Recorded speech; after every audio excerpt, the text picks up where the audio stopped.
All right, let's talk about something that probably keeps a lot of you up at night. How do you build a team that can actually take a huge, game-changing idea and make it real? You know the story, right? It's so frustrating. You've got this incredible concept, a strategy that feels like a sure thing, but then it hits the reality of your team dynamics, and it just dies on the vine. Why does this happen so often? Well, it's because a lot of teams are swimming in what we could call a red ocean. This is an environment that's all about internal politics, where people are competing against each other instead of the actual competition. You've got goals pulling in a dozen different directions, and any new idea, it's seen as a threat, not an opportunity. It's an absolutely exhausting place to be, and frankly, it's where innovation goes to die. And this gets us to a really fundamental problem, a true innovator's dilemma that we're gonna unpack right now. So here's the thing you've got to understand. The bottleneck usually isn't a lack of good ideas, not at all. The real challenge, the hard part, is building a system, a culture, a team, an environment that can protect a fragile new idea, nurture it, and actually execute it. The environment is everything. Okay, so if that's the problem, what's the solution?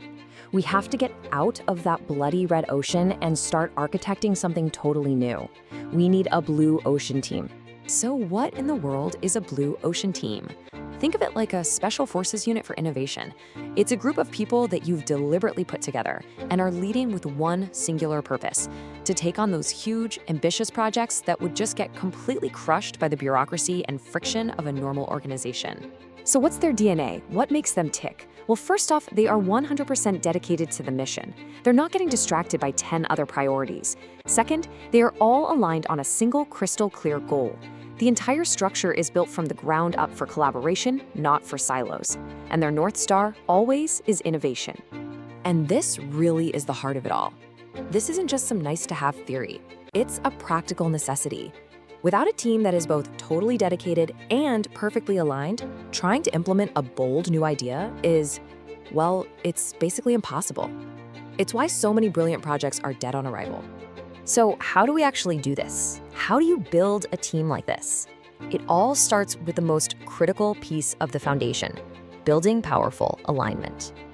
You can think of alignment as the ultimate antidote to all that red ocean friction. You know, the arguments, the competing agendas, all that wasted energy. When you finally get true alignment, you get that almost magical feeling of everyone pulling together, rowing in perfect sync, heading for the same shore. And you get there through some very intentional work built on 3 key principles.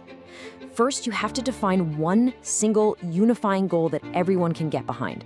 No ambiguity, 0. Second, every single person on that team has to know exactly what their role is and how it connects to that main goal. And third, you have to establish the rules of engagement. How are we going to communicate? How do we make decisions? How do we handle conflict when it comes up? Okay, so once you have that solid foundation of alignment, the next step is to actually architect the environment itself, to create a space where innovation can really bloom. And this really shows you what a massive mindset shift this is. A conventional team, they're terrified of failure. But a blue ocean team sees failure as what it is: valuable data. Old school teams work in their own little silos. Blue ocean teams thrive on radical collaboration. And while conventional teams just wait for orders from the top, these teams have empowered autonomy. They can make decisions and move fast. You know, this is the key insight for any leader out there. You can't just slap an Innovate poster on the wall and expect it to happen. It doesn't work that way. You have to actively build the system. You have to foster the psychological safety, the trust, the collaborative habits that allow great ideas to actually emerge on their own. All right, let's pull all these threads together. Let's talk about how you can actually launch your own Blue Ocean initiative. So let's just boil it down. What are the big takeaways? First, if your ideas are failing, stop blaming the ideas and look at your team structure.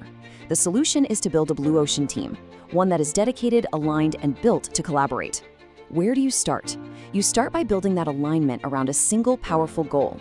Then you architect an environment where innovation isn't just allowed, it's expected. So I want to leave you with a question to really think about.